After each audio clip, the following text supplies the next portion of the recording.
Hey, everybody, and welcome to Superhero Speak. I'm your host, Dave. And I'm Don. And haha, tricked you. We're not actually live. This is pre-recorded. Don't sue us for false advertising. We recorded a really great interview with someone, with Omar Morales. We figured let's just make that the episode, but I wanted to put a quick our normal little intro on the front, so I could see how we could extend it a little bit to a full-length episode, as it were. So, as we're recording this on Saturday afternoon as opposed to Sunday evening, how are you doing, Don? Anything new since Wednesday?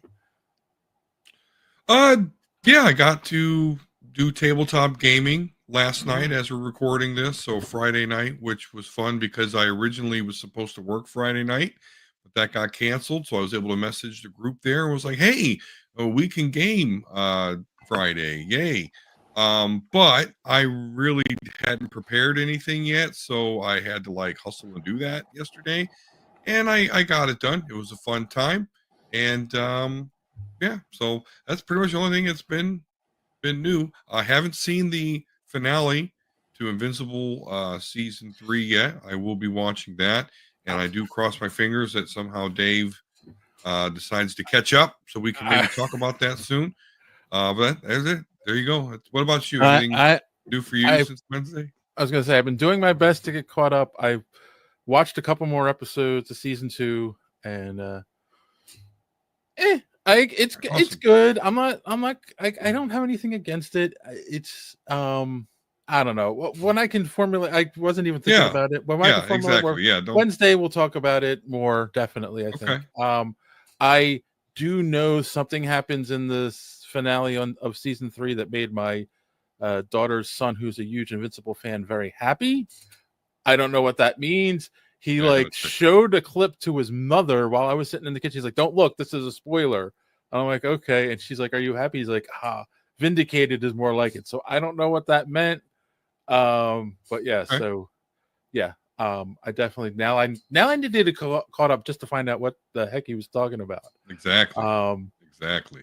So yeah, and then I have God, work has been annoying, and we're in hurry up and wait mode because we got a giant project where we're waiting on other people to get hardware ready before we can do our part, and it's just like, what's the point of this? So yeah, that's been my life. Going on with the show, I did want to mention this at the top of the show. I want everyone down below. There's a link to Rumble, and I know we're on YouTube, and I shouldn't be saying that. But we're also on other platforms at the same time. We're trying to get more out there. And here's the thing. We can't stream live on Rumble until we have at least 5 followers, and we currently are at 4.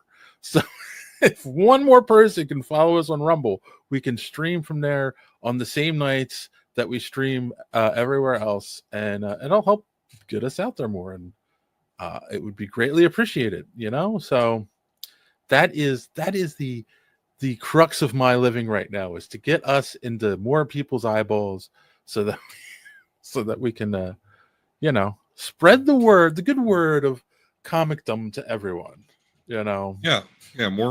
More of us in your eyeballs, or if we ask our friend Randy from the Cult 45 podcast, more of us in your ear pussies too, which that's a wild description, but it is, and not because it's like sexual, because it's just like the thought of the things on your side of the head are see, I can't even say it, the P word. I was raised to be a good Catholic boy. I can't say any of those nasty things. You know what? I also wanted to point out, I got a new microphone, but I realized people can't really see it. I got one that had a light on it, so it was more visually appealing. But I realized it's right out of camera view. You can't see it. Yeah. So, what are you gonna do? Such is life. So, all right. Well, we got to sit down with Omar Morales, and we talked to him for a good 40 minutes. Nice conversation. He reminded me that he had been on the show about 10 years ago promoting another one of his books that was on Kickstarter at the time. We used to have a lot of Kickstarter projects on. I found out we also run in some of the same circles. He's friends with Rich Dewick as well, who we've known for years on the show. So, yeah, I am going to say without further ado, here is Omar Morales. And we have a very special guest with us today, and that is Omar Morales, who just reminded me he was on the show like 10 years ago. That's what happens when you've been doing a show for 13 years. And he's here to talk to us about Major Thomás. How are you, sir? I'm great, Dave. Don, thanks for having me on for a second engagement here a decade later. I appreciate it. Yeah, well, I mean, Dustin, we've been working with Dustin for different things, and this just came up, and I was like, oh, definitely, because the more I can talk to creators, the better. So the question that I'm sure is on everyone's mind, and it's how we usually start these things, is what is the elevator pitch for Major Thomás? What I've been using it's La Bamba plus Lost in Space plus Guardians of the Galaxy, right? It's a story about a Chicano boy who grows up wanting to be an astronaut. He makes it, he gets lost in space, and he finds himself in the middle of the space war between like aliens and robots. And so it's very accessible, right? It's rated PG-13, it's easy for kids to digest. There's nothing too difficult in there. There's no swearing, no sexual content, nothing like that. But it is, action adventure in the theme of, Star Wars and Star Trek and that kind of vein of action sci-fi storytelling. So that's it in a nutshell, man. It's been a joy to create this project. In fact, it's funny that you say that I was on 10 years ago, because the germ of the idea got in my head around 10 years ago. And I was mostly workshopping it up here in my head, and then COVID hit, and then I had time. I found myself with time, which, creators usually don't have. So I started just pounding away on the keyboard, banging out the script. And here we are today, getting ready to launch here in about 10 days on Amazon as part of the Comixology Originals line. Yeah. So you mentioned, obviously, Star Trek and old school sci-fi. Is that something that you grew up on? Absolutely, dude. I've told this story before, but when I was a little kid, I only spoke Spanish. I didn't really learn English until I went to kindergarten. And so my parents, on the advice of the nuns at the Catholic school, just started bombarding me with English language content, which was mostly comics, coloring books, toy packaging, and movies, like Star Wars and whatnot. And so that became my introduction to English, because they knew I'd be interested in it and I would absorb it quickly, right? So that was the way that I got introduced. I'm a classic 80s 90s kid growing up, so comics, sci-fi, things like Ultraman, reruns, and the old reruns of Spider-Man 1966 after school, and Nintendo, and all that great stuff from the 80s. That was my education. Cool. And what would you say is the inspiration then behind Major Thomás?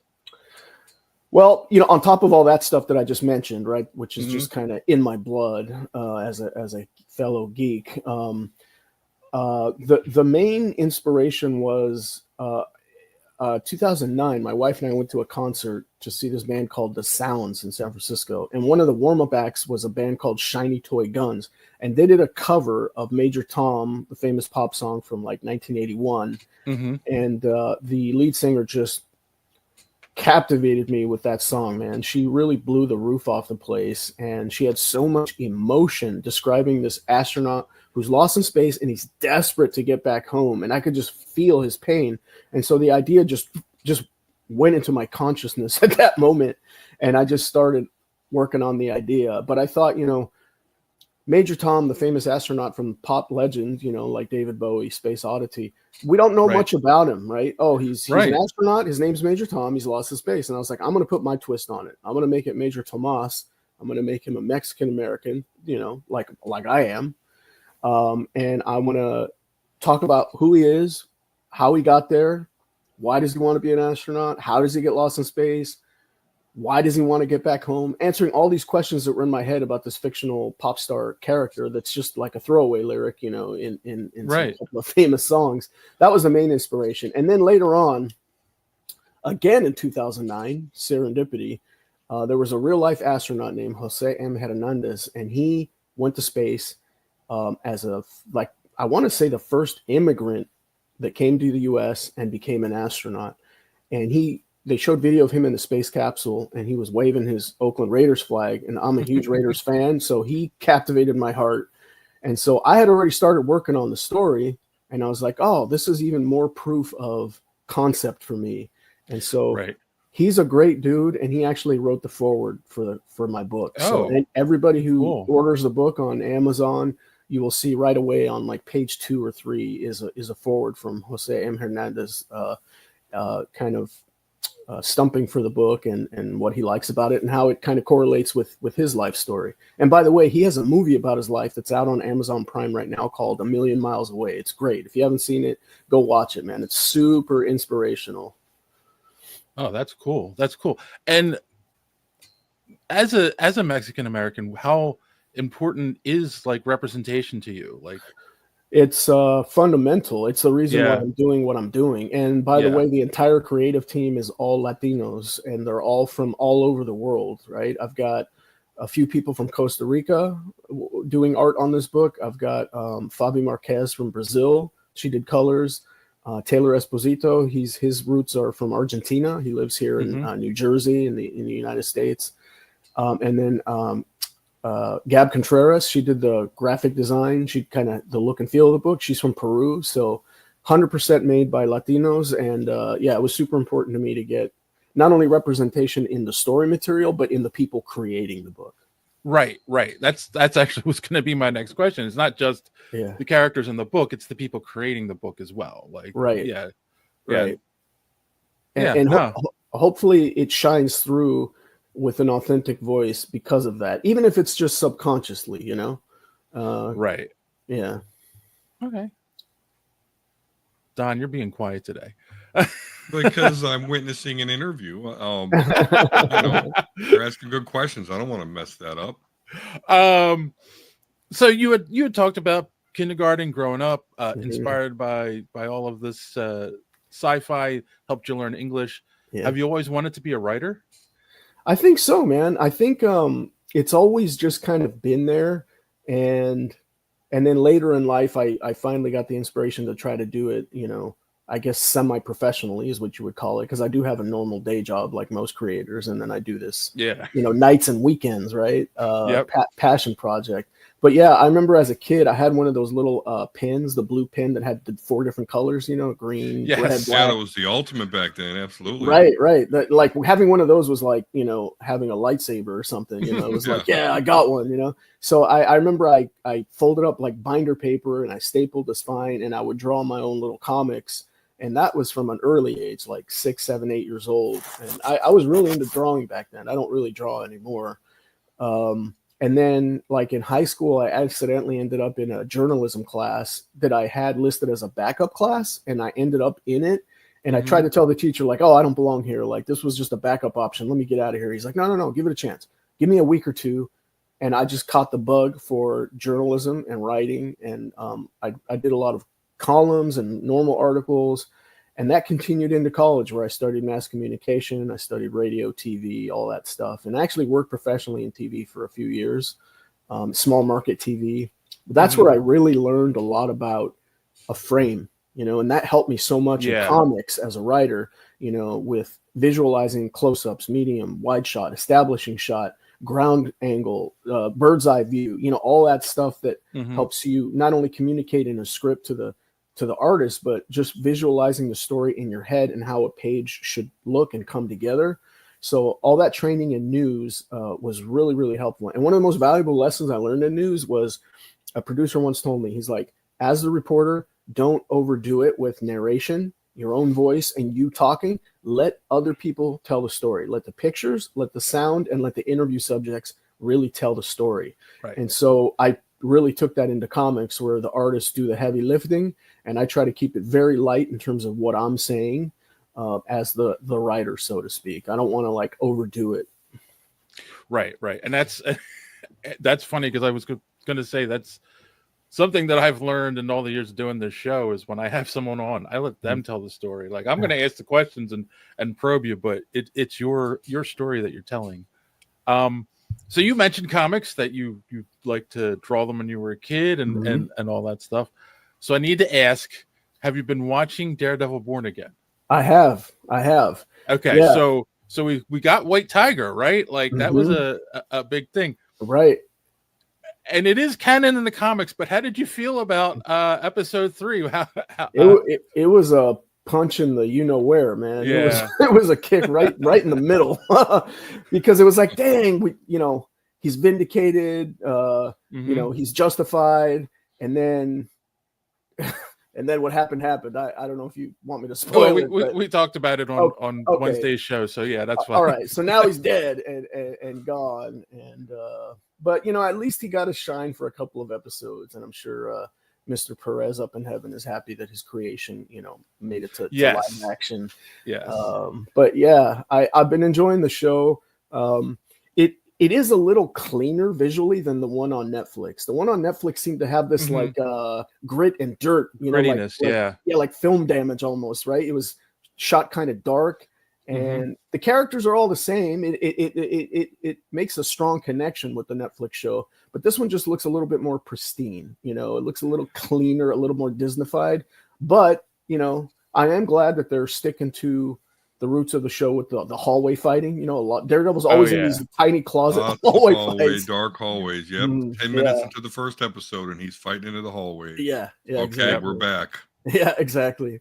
I thought it was funny though that they updated his glasses because the lady tells him like, oh, those glasses look outdated, because I mean the first show I think was 10 years ago, so he changes his red glasses. But yeah, no, I'm enjoying it, dude. I consume everything Marvel, everything Star Wars. I don't care if it's getting review bombed, people are taking the piss with it, people are like, oh man, I hate this, before it's even out. I watch it anyway. I watch everything, and then I make up my own mind. And if I watch something and I don't like it, I don't have to watch it again, right? No one's holding a gun to my head. I can just say, okay, that was cool, but I'm done with it, right?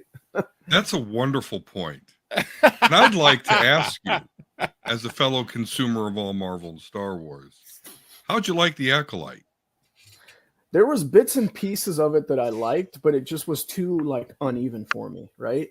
Like the lightsaber stuff, the cortosis, that was awesome, right? I was just like, whoa, man. Because I remember back in the late 90s reading the Timothy Zahn trilogy. This guy gets it, Dave. See, he gets it. And then when the cortosis popped up and the lightsaber started showing up, I was like, whoa, they did cortosis in live action. Right.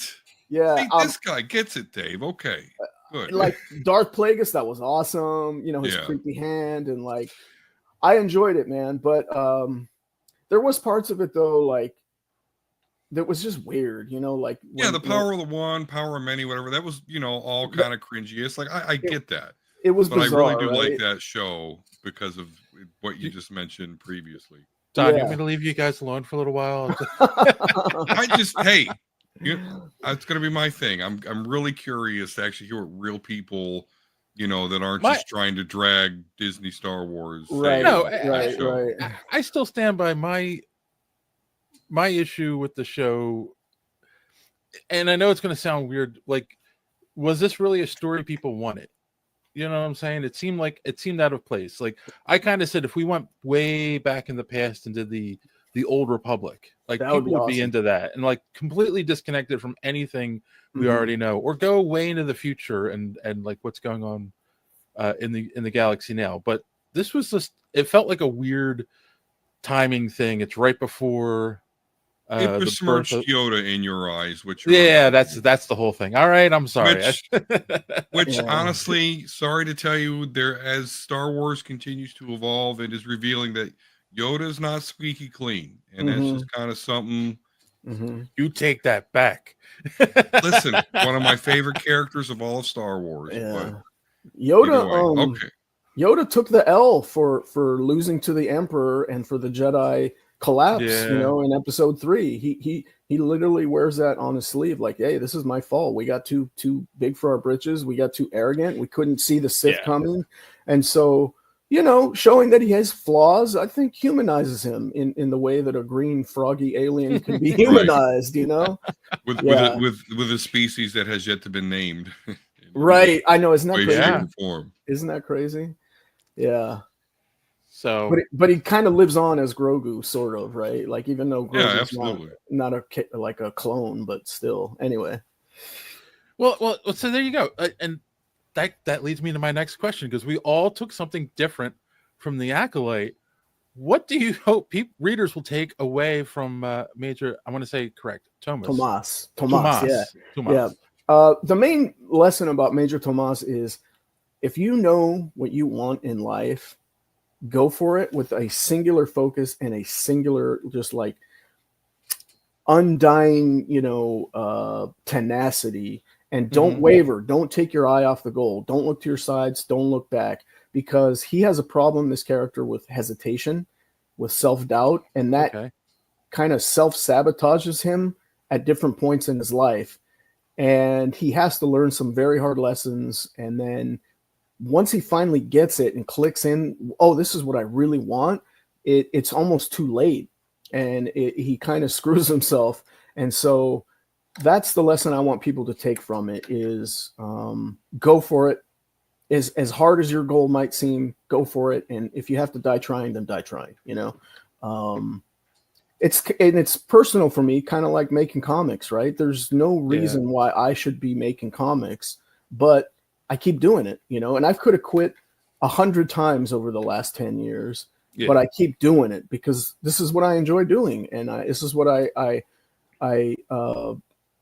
feel like I was born to do in some ways. And so even though I have obstacles such as a day job, and I don't have a lot of time, and I don't have infinite funds for making comics, I'm still doing it. I'm doing it at my own pace, and I'm doing it in a way that feels genuine and comfortable to me.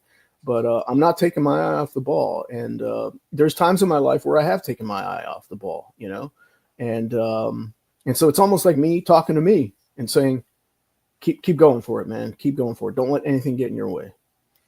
Yeah, no, I love that. That is an important lesson, because I'm sure everyone has something that they love that they've wanted to stop doing and maybe have stopped doing. And I do think, you got to keep trying.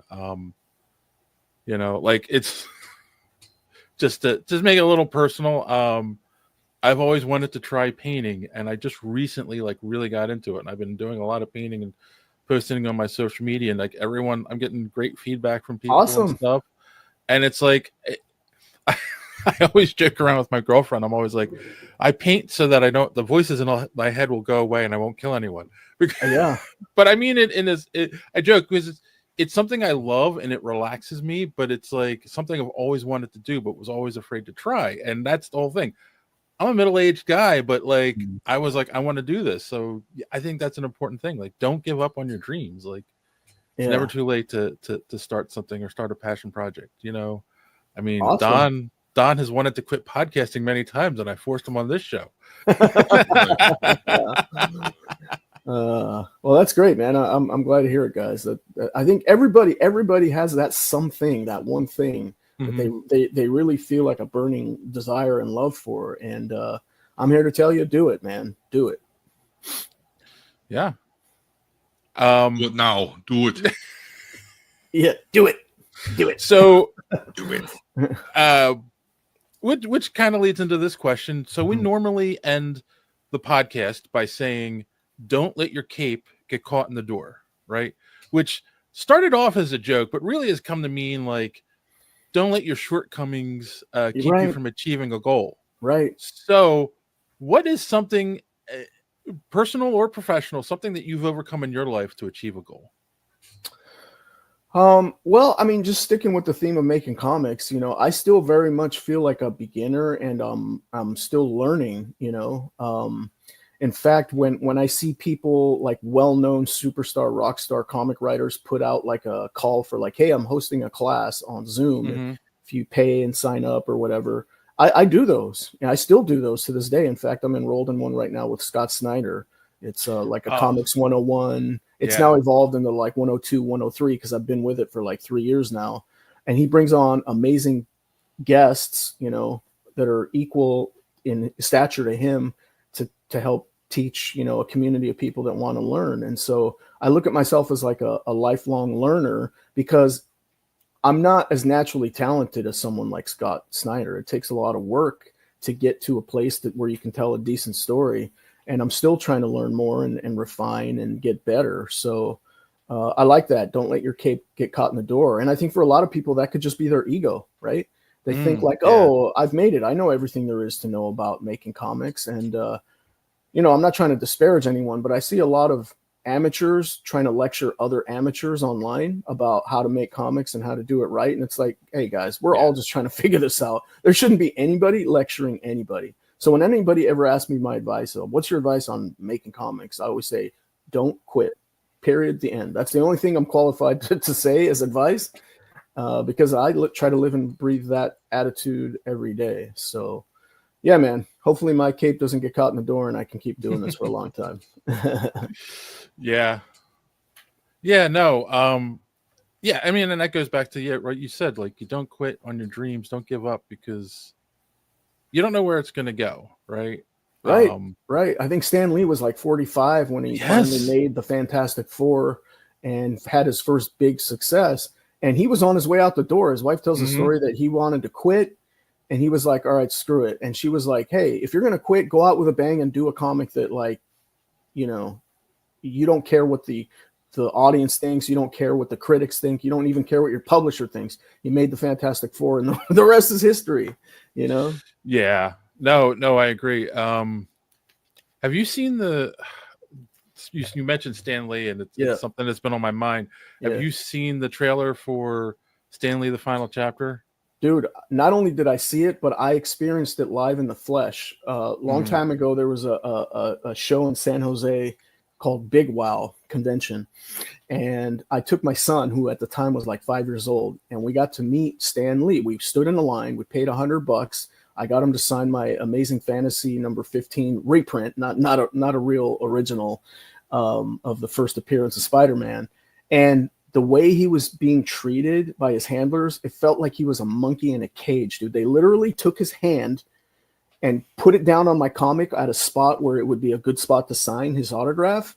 And they were like, Stan, here, and put it down. And then he just signed it. And he looked like a zombie, man. It was heartbreaking. He shook my son's hand. He shook my hand. But I could tell he was just suffering and was just like going through the motions. And all of his energetic bravado and his you know, sexiness, if you will, was just gone, dude. He was just like a stamp machine, just putting out autographs. And I was conflicted about it because I was participating in that. I paid to get him to sign my book. So I was somewhat guilty in that as well. But yeah, I could just tell his handlers were treating him like a ATM. I actually have somewhat of a similar story. It was 2012 is when I met him, and it was a small convention in New York, and I got to work at his table. And it's funny because, like, in my mind, it was a great experience, but when I look back at it now through that lens, so they had set it up where it was like a double wide table, so like people couldn't get too close to him, which was weird as well. And like my job was to stand there and help, like when someone had something to sign, help move it through, because some people had like Captain America's shield or a statue or something that was big and heavy that obviously at his age he wasn't going to be able to pick up himself. Right. And like I realize now that the handlers were just like, get these people through as quick as possible, where he wanted to like spend time with every person and talk to them, and like they were telling him not to, and you could see how upset he was over that. And he was just like, he was checked out because like like if I can't talk to my fans, I don't want to do this. Was now that I look back on it, that was definitely what was going on. So absolutely. It's sad to learn this stuff too, you know, so many years after he passes. That I'm not watching that thing, Dave. Like I haven't talked to you about this yet, but don't make that a thing on the show, because I'm not going to subject myself. I've learned enough from YouTube just right now to be like, well, we are gonna have him on, Jonathan, who's making the documentary. I've already great. talked to him. We're gonna have him on to Okay. talk about it because, like, I have some personal experience, not as much as him. He was his personal assistant, but yeah, I definitely think we need to spread the word a little bit about this. So I'm not gonna make you watch the movie, but we're gonna. I think we need to talk about that's it. fine, because I'm not gonna, because now it's like completely substantiated and everything. So anything that like makes me angry watching it, like there's not gonna be like, oh, maybe they're embellishing it so I can feel a little bit better. No, I'm like, no, this is super legit, and it's like my hero. And that's the thing too. Like, I waited with him in the hotel lobby while he was waiting for his cab to leave at the end of the convention, and that was the only time that it felt like he was the Stan Lee that we all know. You know, because he talked to me for a couple minutes, and it was like one of the best experiences of my life. And but like, I realized now looking back that like that wasn't the guy who was sitting at that table the whole time. So, yeah. I'm sorry to bring everyone down. Hey, well, let's cherish his memory, man. I grew up on Stan Lee. The man helped me learn English, literally. So I'll always have him, and George Lucas will always have a very high place on my shelf here. Yes. I mean, kudos to learning English through George Lucas dialogue. I love Star Wars, but not every. Toshi Station, power converters. Let's do this. Yeah. Oh, that's actually an interesting question. As you were a kid and you were like watching the original Star Wars movies and you started saying things like that, what did your parents think when you said, you know, I got to go to Toshi Station and get some power converters? As long as I was learning English and getting good grades and able to keep up, they did not care. The 80s were an awesome time because parenting was very loosey-goosey. Yeah. Very loosey. You get on your bike, you get on your skateboard, you're out until dusk, you come home when you're hungry, and the parents didn't ask questions. And dude, I was getting into all kinds of stuff. Me and my brother, my neighborhood friends. Yeah. So there's in my neighborhood when they would always test there was a signal for the volunteer firemen to come, right? And they would always test it at 5:00. So we called it the 5:00 whistle. And my parents were like, when you hear that, just make sure you come home for dinner. That was it. Right. Exactly. Right. One of the things I loved about Marvel Comics that I still love about Marvel Comics is they don't talk down to the audience. They will use, $5 words in the dialogue and the captions and the balloons. And as a kid, it forced you to like, oh, God, I'm gonna crack open a dictionary and find out what opaque means. How do you even pronounce opaque? Is it opaque? And it forces you to try to keep up. And I love that about the Marvel way of doing books is they're like, hey, it doesn't matter what age you are, we're going to tell this story in the way that we want to tell it. And it forces you as a young reader to like up your game, and it makes you a better reader. And, hopefully it made me a better writer at some point, I would think so. Yeah. They say that too. If you read a lot as a kid, you'll be a better writer. So I think that's true. So Okay. Dave, sorry. No, you go ahead. Do you have a dream like Marvel book that you would write if they gave you the opportunity?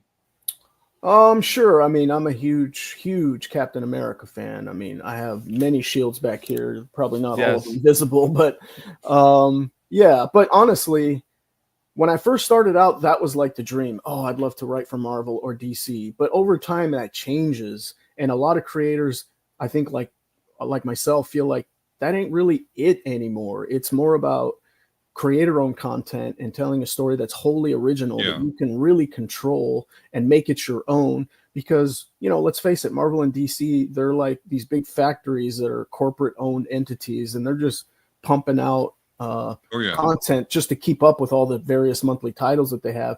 And sometimes, and it's pointed out on YouTube quite a bit that the quality suffers. Like there's this one the pacing is way off. Like, it's crazy. Yeah, and sometimes I find that the pages have way too much dialogue, and I look at the spread and I go, ugh, like I got to read through this, and so it's uneven, right? And so, but I do have this idea for a Captain America story that no one has done it this way, and I might even just do it as a fan fiction. That's another thing, guys. On my website, theforcemedia.com, I have a handful of fan fictions that I give away for free. One of them's Mandalorian, so that one's for you, Don. I think you'll like it. It's about his first hunt. He's a rookie bounty hunter, and it's his first hunt. It's a short, like 16, 17 pages. I have 2 Metroid stories because I'm a huge Metroid nerd. I love Nintendo back in the day, and so I have 2 Metroid fan fictions. I've got another one about a Christmas story based on Christmas Wrapping by the Waitresses. It's like a song from 1981. Yeah. So I took the 2 star-crossed lovers from that story and I made it into a little comic. And cool. I've got this thing in my head that says someday you're going to do that Captain America story, and probably the only way I'm going to be able to do it as a fan fiction and give it away for free. So it's not going to stop me, right? So an obstacle is I'm not qualified to write for Marvel, but I'm not going to let that stop me, right? If I do it, I'm going to do it on my terms and give it away for free. And then, they can't sue me because at the end you put this is the copyright and trademark of Marvel Comics and Disney, blah, blah, blah. Captain America is their property. This is for free. And I could do it that way, man. So, yeah. And it's funny too, because doing it yourself, you can write the story how you want. Whereas if you're working for them, they're going to editorialize a lot what you have to do. It reminds me of one of my all-time favorite people. I knew him for a long time. Rich Buckler, Marvel artist, worked for them for years and was a huge Captain America fan. And when he finally got to do Captain America, his first issue, he gets hit with this ray that makes him into a kid. So he's like, I got to draw Captain America for 2 pages, and then he was a kid for the rest of the book. Oh man. So yeah, so I mean, he got to do many Cap books after that, but sometimes you might get your wish, and it might not be what you want. So, but also to Omar's point, even to that person that does want to do that Marvel book, or whether you're focused on wanting to do a Marvel or DC book or not, I think relying on your own creativity and your own story is the only way to go. Because we're going to mention another Rich here, Rich Duick. Rich, yeah, he's awesome. Here. Yeah. He's a professor in this stuff, and he has said, even on my show, Omega Level Nerds, he said, if you want to write for the big companies, you've got to do a great job on your own stuff first. Yeah. And this is before he got anything. I think literally after this episode, I think it was 2 or 4 weeks later, he was on Superman Red and Blue. Yeah. And then he got a Marvel Wastelands Star-Lord, and he's done some other stuff since then. But it was funny that he gave that advice, which goes right along with you. Keep focusing on your stuff. Keep doing it. And those other things will open up. So hopefully that happens to you too. Yeah, man, we'll see. And honestly, when people ask me what's your dream book, I've already done it, man. It's Major Thomás. That was my dream project, and it came together, and a lot of great. It was almost like the Avengers assembled, and it came together with the creators that I wanted to make it with, and with endorsements from great people. And I had some great consultants on the book along the way, legendary people from comics that kind of helped me, took a look at it, took an interest, and really encouraged me to keep going. And then too, with these little fan fictions, my God, they're a joy to write. I love doing the Mandalorian and a couple of the Metroid books, because I got to fill in some gaps that I felt were missing from the lore in both of those instances, and kind of create a new kind of headcanon, if you will, and and people don't have to accept it because it's a fan fiction. They can throw it right out the door if they don't like it. But if they do, it can kind of become part of their own lore for that character. And that really is just a pure joy to me. And I don't make a penny off that. In fact, it's a money loser because I pay to make the book and then I give it away for free. But man, it's so liberating not to have any oversight and just to really truly tell the story that you and only you can tell. So Omar, you obviously like the Space Bounty Hunter, right? With I love it. Din Djarin, Samus Aran. Absolutely. So what's up with the Space Bounty Hunter story coming out of you? I mean, I know we got Major Tom, but he's not a bounty hunter, right? No, he's not a bounty hunter. How about a down and dirty scum of the universe? I do have a story that's I've been working on for a while, and I'll give you the rough basics of it. It's a future dystopia where Earth has gone to shit. We have these 5 years from now. I'm just kidding. Yeah, really, right.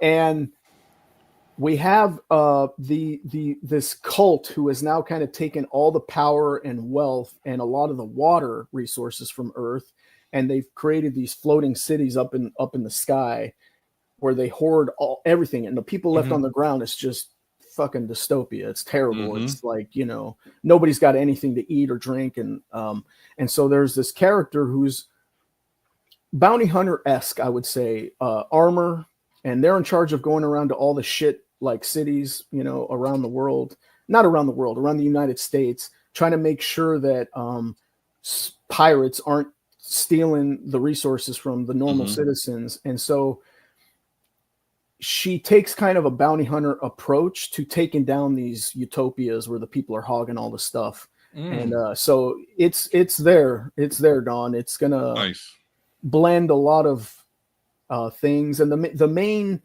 theme of that story that I'm working on is gatekeeping, and not like this thing with us today in our country where less than 1% of the people own 99% of the wealth. It's just it ain't right, man. There's got to be a better way than the way we're doing it now, Yeah, I don't disagree with that.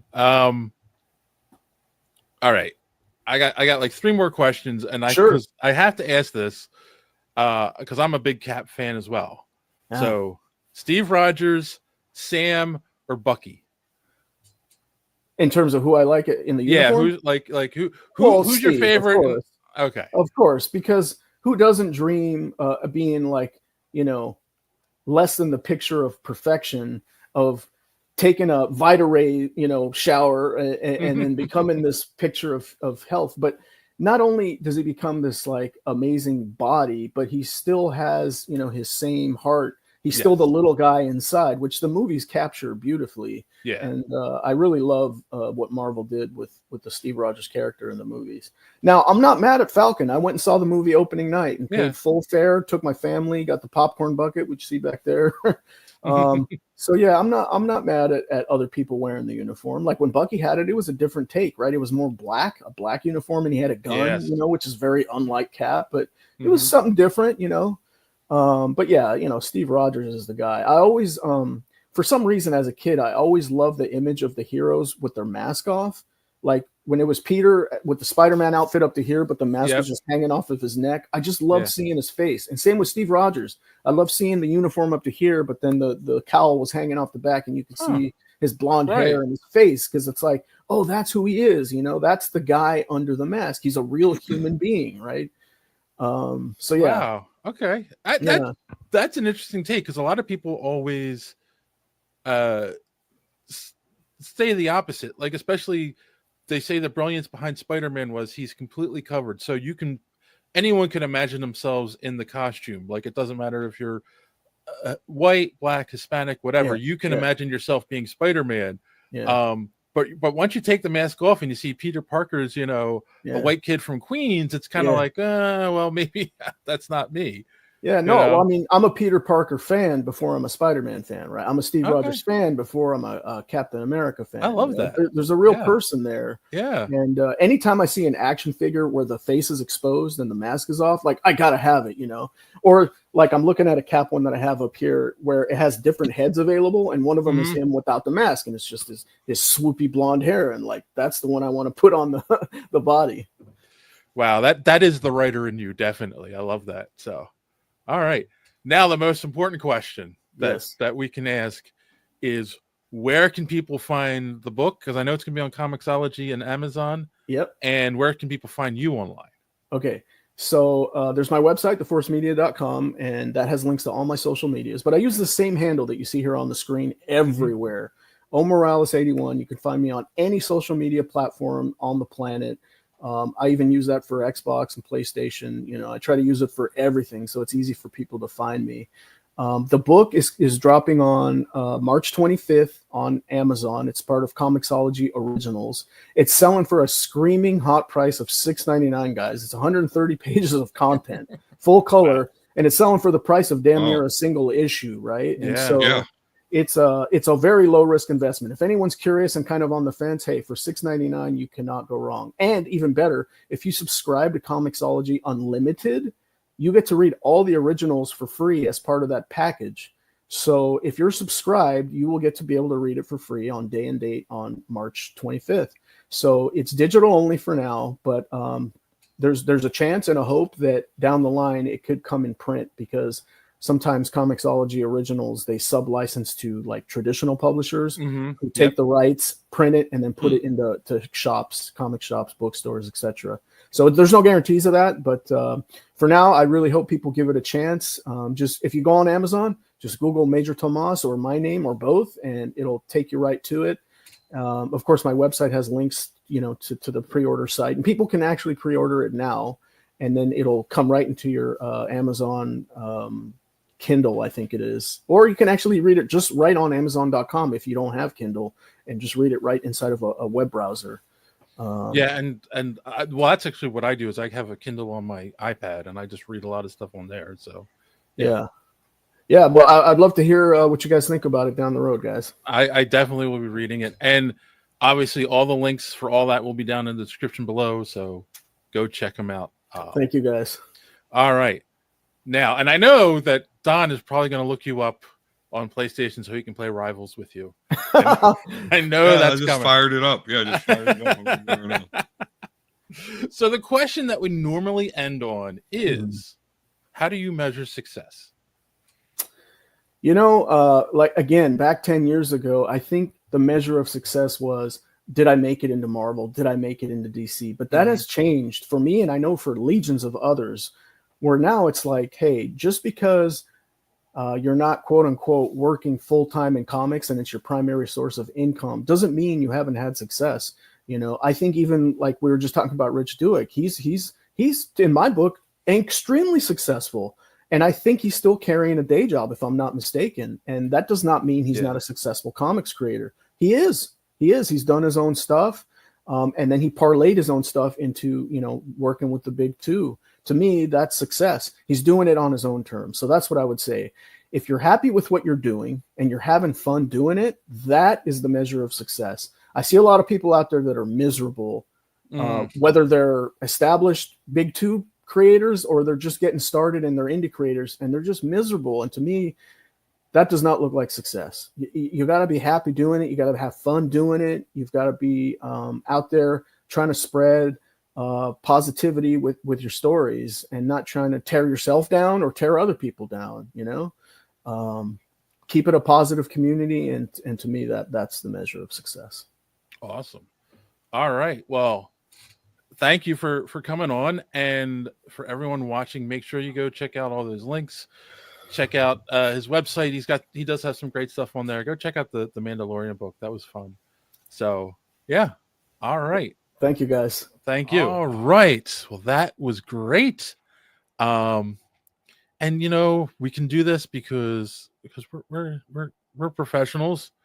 We'll ask the question, since we do it all the time. Oh wait, shoot, I'm not that professional today. Here it is. Here's the question that we always ask. What did we learn on the show tonight? Did you learn anything, or do you have any recommendations there, Donnie boy?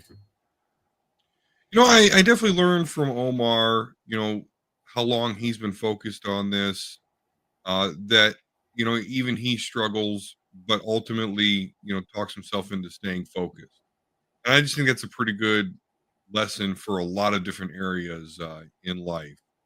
And but outside of that, and I know we're going to touch upon this subject, I guess, in a later show, but you guys were talking about, your experiences with GMP, and I was just like, bummed me out. But I was hoping maybe that whole thing you were talking about was overblown, but it really doesn't look like it. Yeah, and I will say that, and I did say it when we were talking to Omar, like, I like when I met Stan, it was just like, oh, it was one of the greatest moments of my life. I'd always been a huge fan since I was a kid. Since I heard his voice in the 66 Spider-Man cartoon, and saying True Believer, and like ever since then, or maybe was that the 66 one, or was that the 80s Spider-Man and His Amazing Friends? Maybe that's where I originally where it started. But and just like him making himself part of the culture, and of course, everyone's fans of Stan Lee, the character that he put out into the world. Yeah. You know, but looking back on that day, like through that lens of, again, like I said in the other show, elder abuse, you know, like not necessarily physical abuse, but when you're in your 90s, that is more or less physical abuse. It I can see it now. Like I didn't see it then, but I could see it now, and like, you know, it makes it even more fucked up that like his Twitter still goes, it still tweets out. Like the next time it does, I'm gonna hammer him. Anyway, it's unfortunately it's Stan Lee the character made money, and so it was a money machine for a lot of people, and they had to keep it going as long as they could. And like I said in the interview, I have reached out to Jonathan. I'm waiting for him to get back to me on a good time that he can come on the show. But yeah, we are going to have him on to talk about it, and I definitely want to hear his perspective on the whole thing, and let him hear my perspective, and you know, maybe we can enlighten people on that this stuff does go on, you know, where people become bigger than who they are. Their name becomes bigger than who they are, and they get abused for it. So yeah. I learned that we can quickly bring the show down with stuff like that. Yeah. Yeah, and I learned that you can do a show long enough where you can have someone on and forget that you had them on before. That you were talking to. Because that was the first thing he said to me. He's like, Dave, I've talked to you before. And I'm like, what? It's like, oh, it was like 10 years ago. I'm like, oh, okay. And this is weird too, because this interview was through Dustin, who's one of our contacts at Comixology, and like he set the whole thing up for us. Yeah. And I wasn't talking to him directly, whereas if I was talking to Omar directly, he probably would have came back and said, hey, remember I was on this time for this book? And I'm been like, oh, I would have gone in the archives and looked up his name and been like, oh, here he is. So you might want to put that in the SOP anyway, just in case there's anyone else that you forgot. You know what I'm saying? Just somebody, just go back, see if the name. Yeah, I think you're right. Up. Going forward, when someone's going to come on the show, especially when they're booked through an agent or a since this publicist. Is a cockroach of all podcasts and is outlasting. Right? Wasn't that John's description? No, that was mine. Or what I was actually thinking of the other day. You know, remember that Battle of Helm's Deep? You know, where the 10,000 orcs. You know, how are we going to survive? We'll outlast them. You know, that's us. Well, I'm a newbie here, but. I also will recommend that you go to superheroespeak.com, where you can find the podcast every week, links to all our social media at the top of the page, comic reviews, and so much more. Make sure, if you haven't done so yet, that you are subscribed to this channel. You're clicking that bell for notifications so you don't miss us when we go live, when I post rants, when we post our video reviews, and all of that good stuff.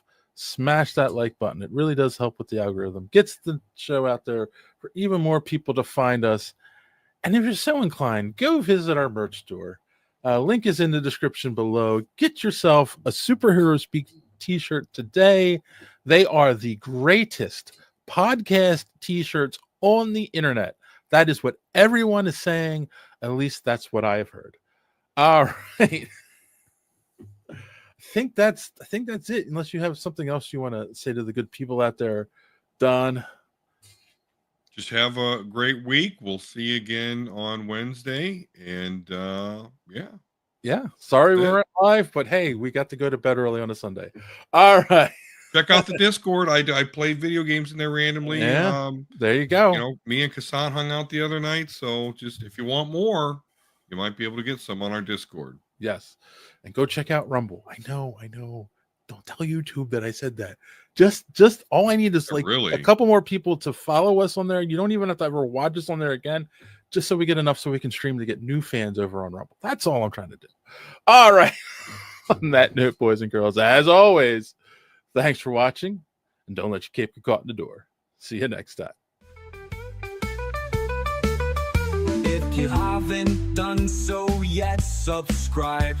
It really keeps this podcast alive. Smash the like button if you please. It gives us what we need. Maybe leave a comment or two. It's a really nice thing to do. And what are you waiting for? Visit our